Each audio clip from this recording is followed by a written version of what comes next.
So today we're going to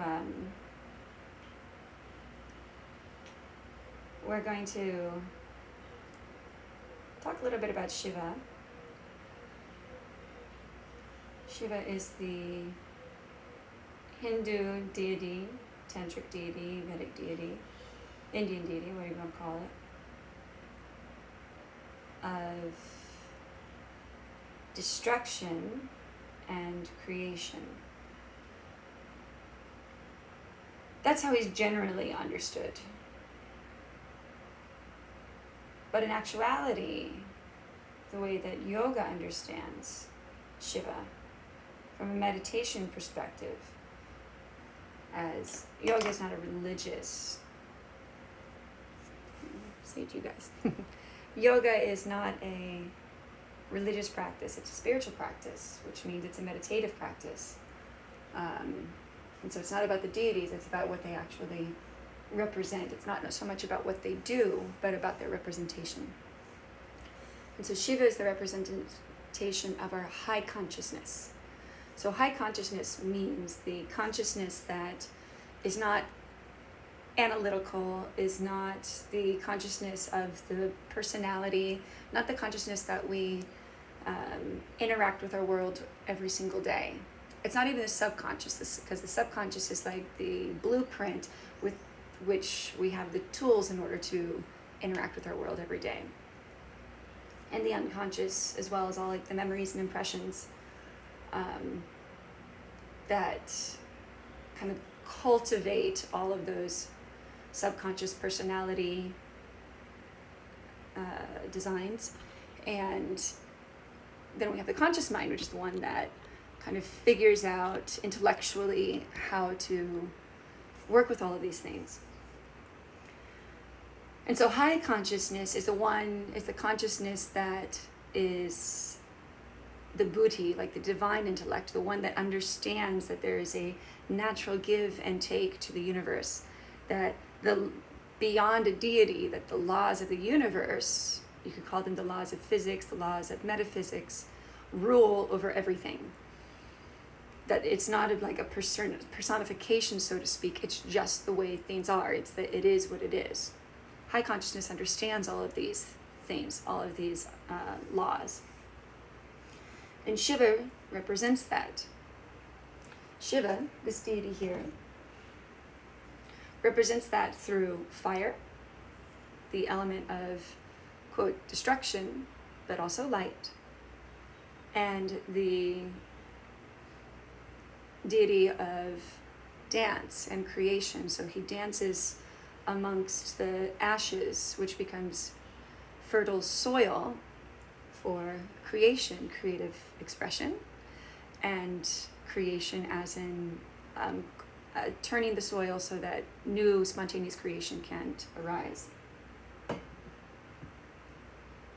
And so why are we talking about Shiva today, other than the fact that I've been doing like lots of studies on it because I'm teaching classes on Monday and Wednesday nights, telling the stories of Shiva as the Mahamrityunjaya, which is a Shiva mantra, is one that I'm teaching people and chanting, and rather than teaching you the translation of it word to word, I'm teaching you the feeling of it by teaching all the different stories, the elements of it. And so we're talking about that today because today's meditation is going to be a process of actually sitting down with your thoughts, with your analytical mind, sitting down with your subconscious tendencies and asking yourself, is this thought creative? Or is this thought destructive? And allowing either way, allowing it to be a creative thought, allowing it to be a destructive thought. It's just observing and acknowledging what exactly is going on. Now, this is the little trick that our ego plays, that our personality tries to play with us so that it can keep on saying the same affirmations over and over and over again about who we think we really are. Is it'll take things that we consider constructive and allow those to continue, such as God, you have to stop being so late, or you need to make better use of your time, and say that that's something that's constructive. However, when we're looking at the realm of what that's actually doing to the idea of who we really want to be, the idea of that high consciousness, that's actually a destructive thought. Now, like I said, there's a give and take that needs to be there. So how do we take a destructive thought of self-criticism and all these self-affirmations that we've been telling ourselves for all these years and turn it into something that's actually constructive by saying, this is something that I could be doing with my time. So, God, you just wasted 2 hours, scrolling on Facebook. Take that affirmation and change it to, in the next 2 hours, rather than scrolling on Facebook, I can do this and this and this. Or in those last 2 hours, rather than scrolling in Facebook, I could have done this. That's constructive. It's non-judgmental. It's a new idea, and it's adding on to a part of your personality that's already there, because the idea of meditation isn't to completely change the personality. It's to utilize the personality so that you can become what you aspire to become. So you can become that high consciousness. You can become that better version of yourself, so that we can emerge from these cocoons as a much better, brighter, high vibrational being. And now a creative thought, staying within that same realm of subject area, would be, while I was scrolling on Facebook, I saw this and this and this, and this is how I'm going to use that. It might have still been a waste of 2 hours. You probably could have just seen that one thing and extracted that and then utilized it to build that future that you're looking for. But what we're doing through this meditative awareness, first, is just observing what thoughts are there, observing the affirmations that are there, observing all the different ways that the ego, that the personality tricks you into thinking that you're being constructive when really you're still being abusive, verbally abusive to yourself, so that you can see all these things that you say to yourself every single day. And this is super important, especially when we're isolated with people that we love, with the people that are actually helping to create this blueprint of how we talk to ourselves. Because when we are alone, either by ourselves or with someone else, then we don't get any new input other than what we watch on the television, other than what we watch on social media, to start adding new impressions, to start adding new samskaras, is what they're called, to this blueprint of the subconscious and the unconscious mind. We're just stuck with the same loop cycle, the same intellect going over and over and over and over and over again. And so what happens is that starts to come out. And so if you're in your quarantine space with someone that is driving you nuts because the way that they talk to you, they're driving you crazy because the way that they're just mulling over these same things, or whatever it is that they're doing, their idiosyncrasies are starting to really, really get to you. A, you can rest assured that you're probably having the same effect on them. And B, there's a remedy to it other than breaking up, other than fighting with each other, other than just getting pissed. There's a remedy to it, which is taking the time to self-reflect, to actually look in at the thoughts that you are having about this particular person or subject matter or conversation, and then come into this state of meditation where you observe the internal dialogue that you're having. Because our external dialogue, our external expression is only a fragment of how much is going on in here in the subconscious and unconscious mind. How much of this way of talking is actually going on behind the scenes. We're taking a moment to actually look at the wizard behind the curtain and see where it is all of these emotions are coming from, where it is that all of these ideas and annoyances are actually coming from. Now, this isn't a therapy session where you're going to look back and go, oh, this is because my mother used to talk to me that way. That's not the point of this. That's not what I do. That's what paid therapists do. This is more of a self-reflective observation of going, that's how I talk to myself. If you notice that you snapped at someone yesterday or the day before, or maybe even this morning, taking a moment to look at that thought and see which other thoughts are associated with it. What are the personality constructs that created that expression to have to emerge from the surface? Because most of the time, most people are doing a pretty good job trying to remain civilized and not say things, especially if you're even studying for meditation in the first place, a bit more self-aware than the average bear, and you're trying to, not hurt anybody, not offend anybody. That might have all gone out the window after 14 days of quarantine, but. So taking this time to see where these reactions are coming from, and then start to rewrite the script the same way that you would if you were directing a play. The writer wrote this script, and it's pretty adolescent in the words that were chosen, or even childish in the words that are chosen. The intentions are very good. The intention is always, the mind's purpose is always for our safety, our survival, our thrival, and our ability to evolve and be bigger and better and more spiritual. That's really what the mind's purpose is. It just doesn't have the right words. It doesn't have the script. It hasn't been coached in how to gradually change that. So through this type of meditation where we're acknowledging any and all thoughts that are coming up, any and all reactions, taking a step back to disassociate ourselves from it, we can start to slowly turn a destructive thought into a constructive thought, and then take a constructive thought and turn it into a creation. And that's what Shiva, high consciousness, is all about. Stepping into high consciousness means accepting things for this give and take, reestablishing a new dialogue, and turning what was destructive into a creative dance with words, so that the actors in your play, which is all of that dialogue that's going on inside, become more eloquent, more precise in being able to create a new relationship with yourself, being able to create then a new relationship with the people that you're spending your time with. And hence what happens, we come to a new agreement overall of what this reality is and what it could be and where it's going to go. So that's what today's is all about. If you guys have any questions, now's the time. Otherwise, let's go ahead and get started. Excuse me, I'm going to grab my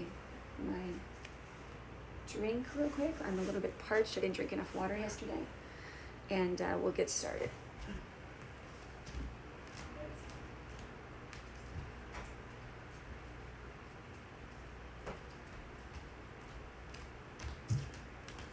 And then at the end, I will sing some mantra to you, the Shiva mantra. So let me a little bit of this.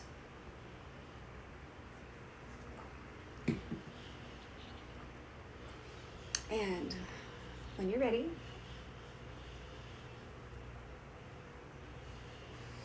close your eyes.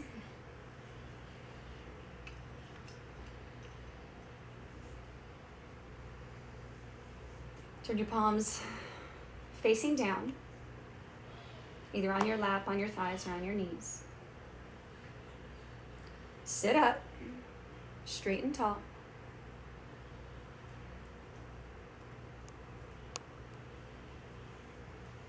Release the tongue from the roof of your mouth.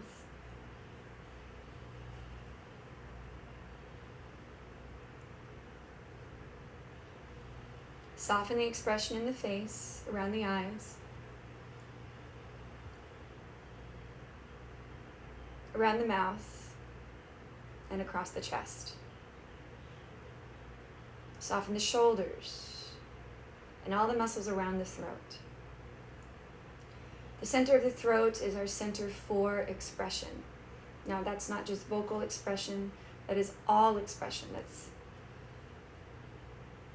the way that we express with our bodies, the way we express with our breath, not just the vocal.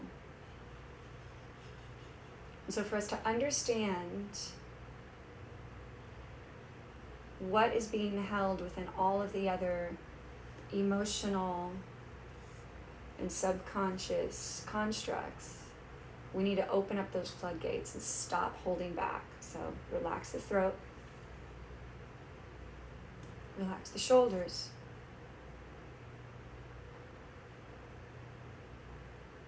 Now relax the area around the ribs, in the chest, in between the shoulder blades. Keeping the spine straight and tall, relax the area around the diaphragm, lower back, and the belly.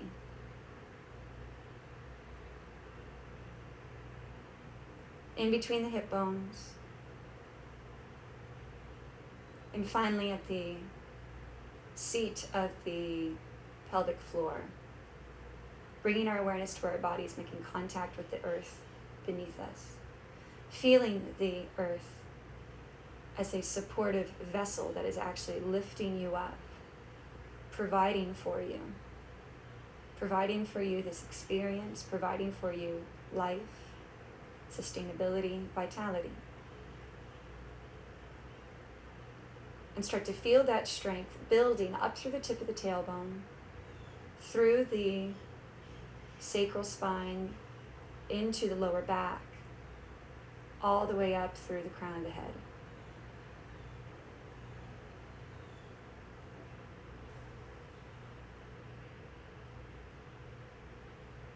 Bring your attention to your natural, spontaneous breath.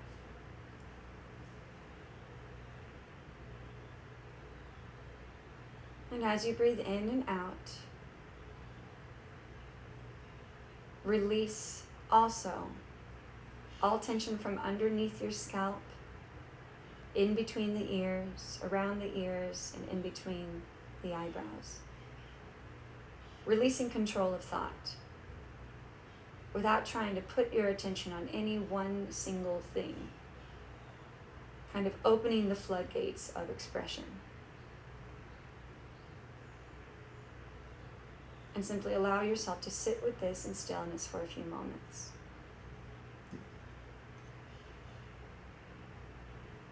Knowing that so long as you remain physically still,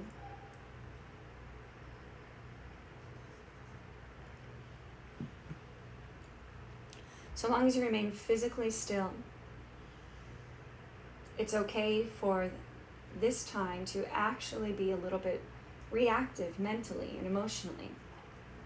You're allowing all these expressions to come through so that you can observe them.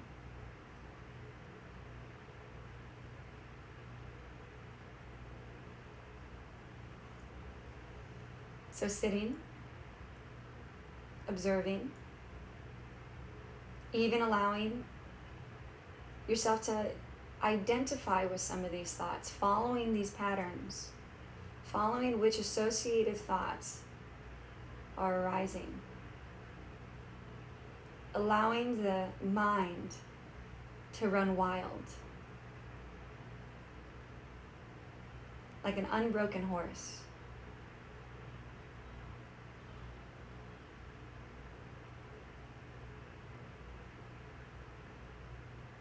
Releasing yourself from the idea that a practice of meditation needs to be one pointed, specific concentration. And just allowing all of the wild spontaneity of the mind to be released.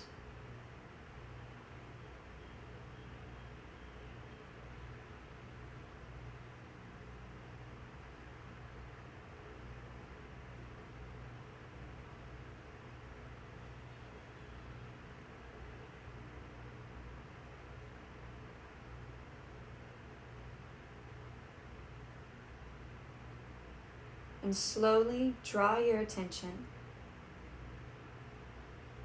to the one constant,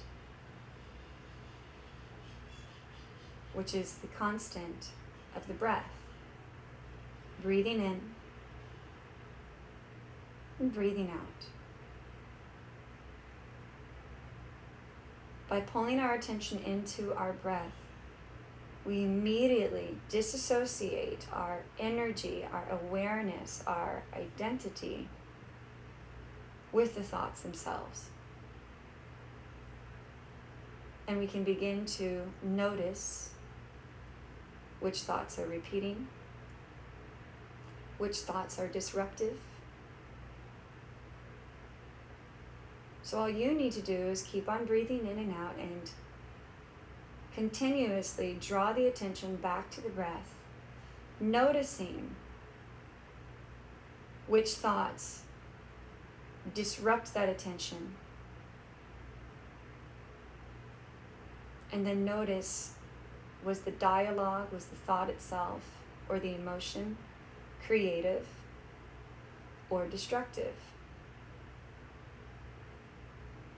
And the way to discern which is creative and which is destructive is, how does it feel? How does that thought make you feel? If it's a creative thought, it'll leave you feeling this peaceful glow or peaceful love of acceptance, almost like you want to hold on to it. But then you're going to let it slip away. Because holding on to a thought is like trying to grip onto a cloud. It goes right through your fingers. If it does not feel like that, as constructive as your mind might tell you that that thought is, it's still a destructive thought. Until we can train the mind to take destructive sensations and turn them into constructive outcomes. Right now, we're just going to polarize this experience.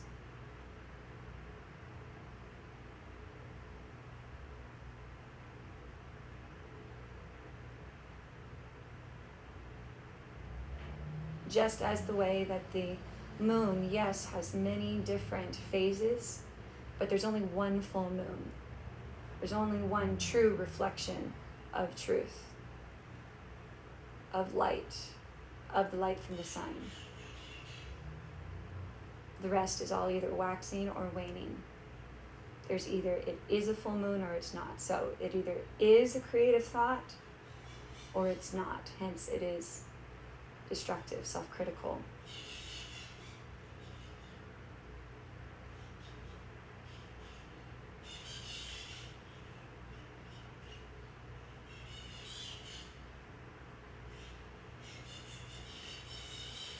And if the thought is not a creative thought, same thing. We're going to accept it as part of this mental construct, but without trying to hold on to it, without trying to change the thought and the theme of the thought, without trying to create some costume to dress the thought in of a positive affirmation.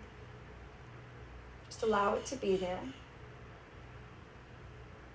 And begin to notice if there's reoccurring patterns, starting with reoccurring patterns of sensation, of emotion. Is there a reoccurring pattern of frustration arising? Is there a reoccurring pattern of disappointment? Is there a reoccurring pattern of joy, excitement?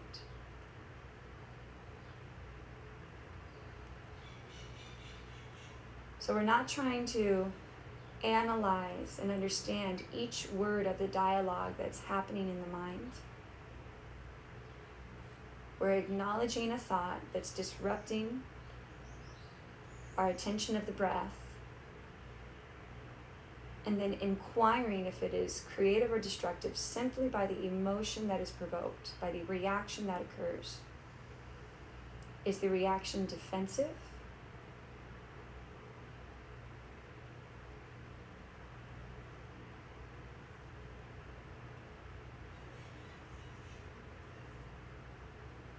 Or is the reaction accepting?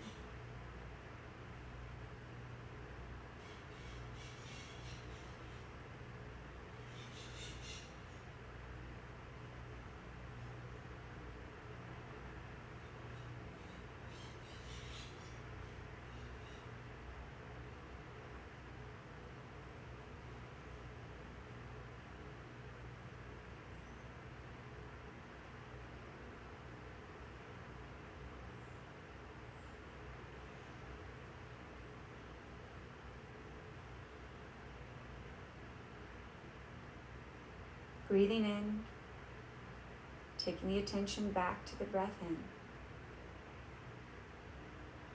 Breathing out, taking the attention back to the breath out.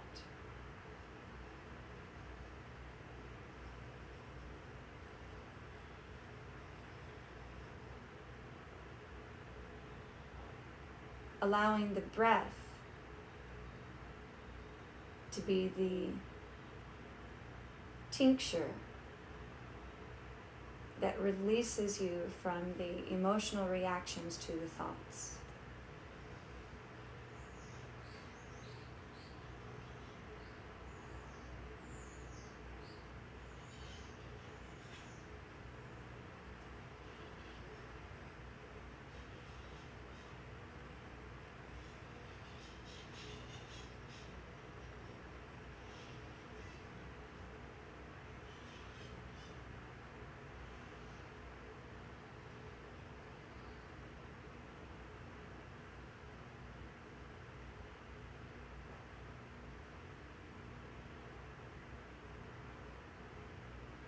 If you find that you get overly absorbed in the thinking mind, when you notice that you're thinking,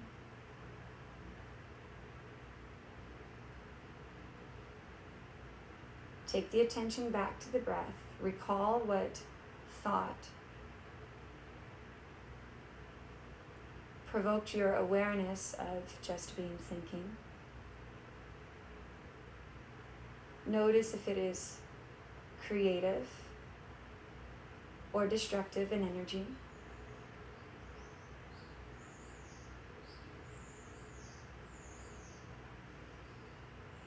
And lovingly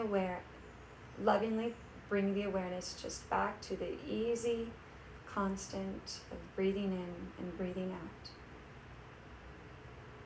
Beginning to notice that even the thoughts occur in a rhythm.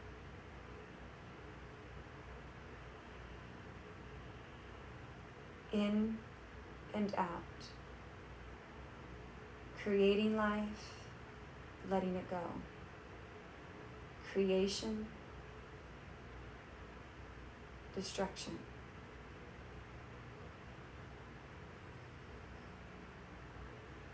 Understanding that this is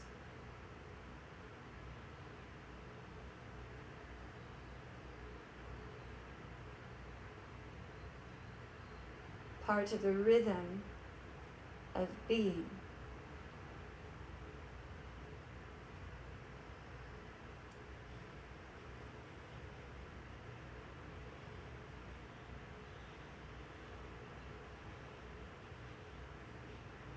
If it appears that most of your thoughts are one-sided, that they are destructive, that means that there is definitely room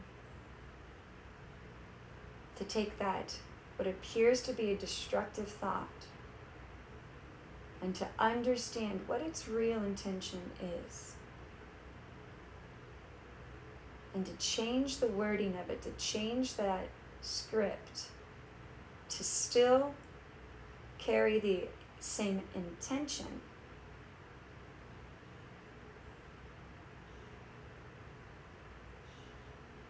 of creating and manifesting the self that you truly see yourself to be, the high self, the high consciousness. In phasing that thought into a constructive thought that helps to construct a new pattern.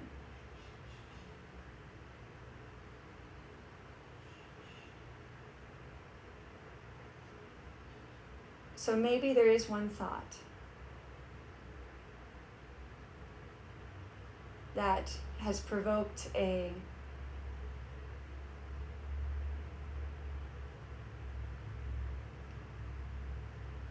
out of balance emotion.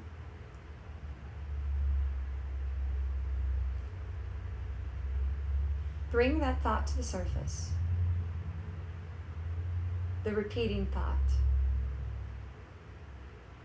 The one that keeps on calling for your attention. And notice the language that your mind is using.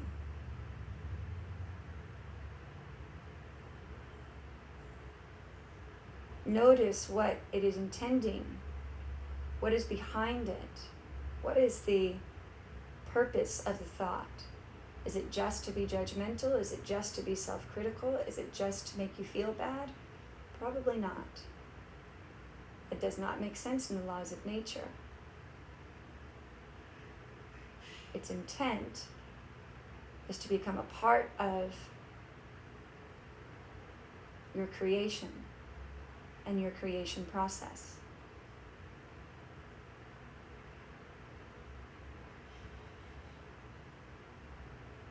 Can you understand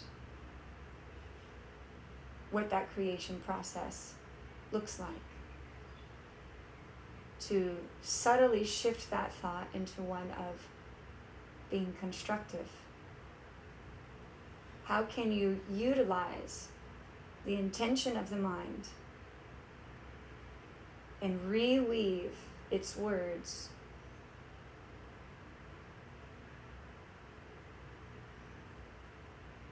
to construct a pillar of your creation?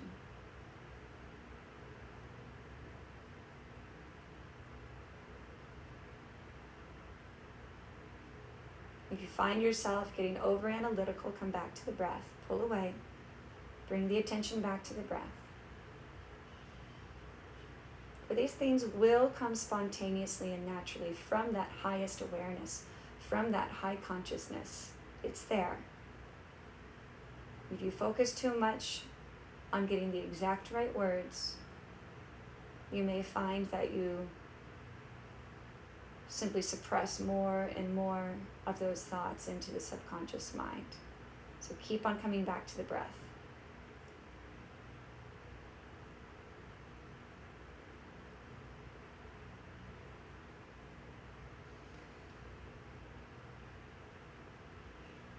So as you continue this technique, this process of observing your thoughts, observing whether or not they feel creative or destructive, and then observing the dialogue of these destructive thoughts that we so easily try to pretend aren't there, and starting to bring the attention on those so that creative energy can flow through it, making it a constructive thought, constructive dialogue. I'm going to chant through the Mahamrityunjaya mantra, which its vibrations, its tones, and its words, its purpose is to heal the way that we think about ourselves, the way we think about disease, the way that we think about death and transition, the way that we think about success.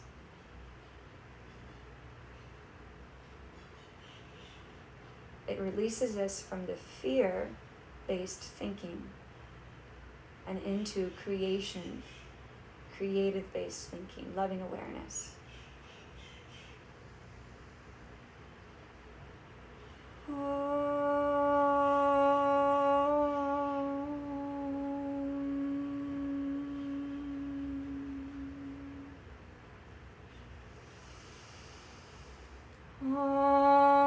Trihambakam yajamahe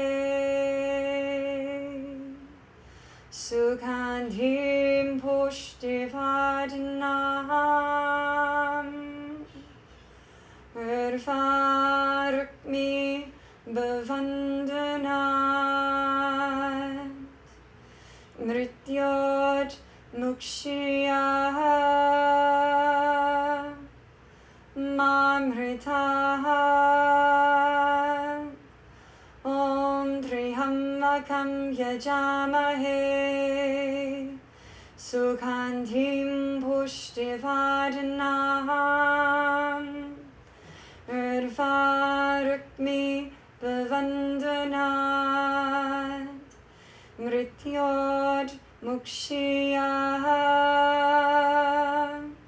Mamritahat Om Trihambakam yajamahe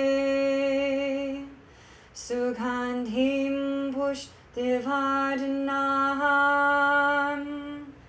Urvarukmi bhavandanat Mrityot Mrityod Mukshiyah Mamritahat Om Triambakam Yajamahe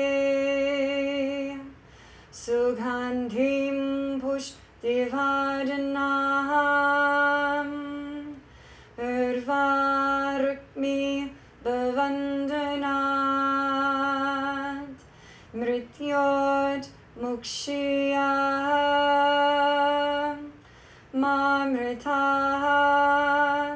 Om Triambakam Yajamahe Sugandhim Pushtivardhanam Urvarukmi Bhavandanat Mrityot Mukshiyah Mamritahat Om Triambakam Yajamahe Sugandhim Pushtivardhanam Urvarukmi Bhavandanat Mrityod Mukshiyah Mamritahat Om Triambakam Yajamahe Sugandhim Pushtivardhanam Urvarukmi Bhavandanat Mrityod Mukshiyah Mamritahat Om Triambakam Yajamahe Sugandhim Pushtivardhanam Urvarukmi Bhavandanat Mrityod Mukshiyah Mamritahat Om Triambakam Yajamahe Sugandhim Pushtivardhanam Urvarukmi Bhavandanat Mrityot Mukshiyah Mamritahat Om Triambakam Yajamahe Sugandhim Pushtivardhanam Urvarukmi Bhavandanat Mrityot Mukshiyah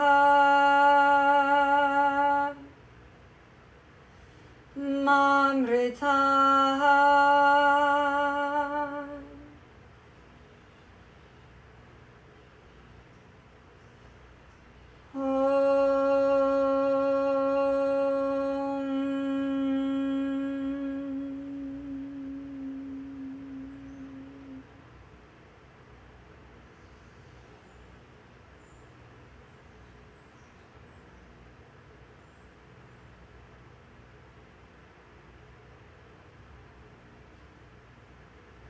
Bring your hands together at heart center.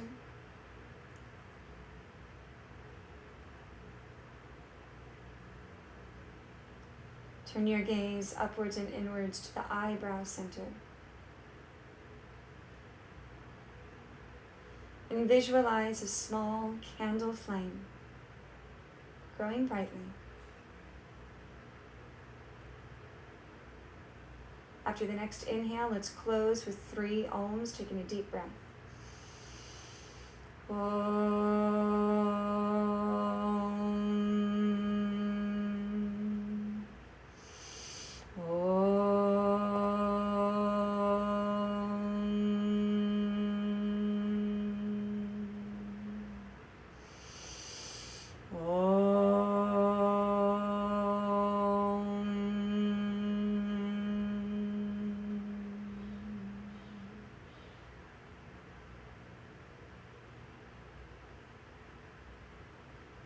and Tatsat. Thank you all so very much. So does anyone have anything they'd like to share about their experience? I can even open up your little chat thing and invite you to actually speak. On the bottom right of the thing is the two little smiley faces. If you have something you'd like to share, just touch on that. Otherwise, you can, if you would like to leave any donations in my tip jar, I'm using the Venmo tip jar, and you can check on my profile. It's at jasmine-russell.1, and there's no minimum donation required. I'm doing this because, it's what I do. But it is appreciated. It will help to start that foundation to help feed families and children that were reliant on school lunches, as well as people that were let go from their jobs, laid off, either work furlough or anything. As soon as I get a suitable enough donation base to start that, then I can actually start looking into opening up the company and everything. But in the meantime, some of it will be used to help feed me and Kiki as well. So I love you all. I will see you tomorrow morning. Bye-bye.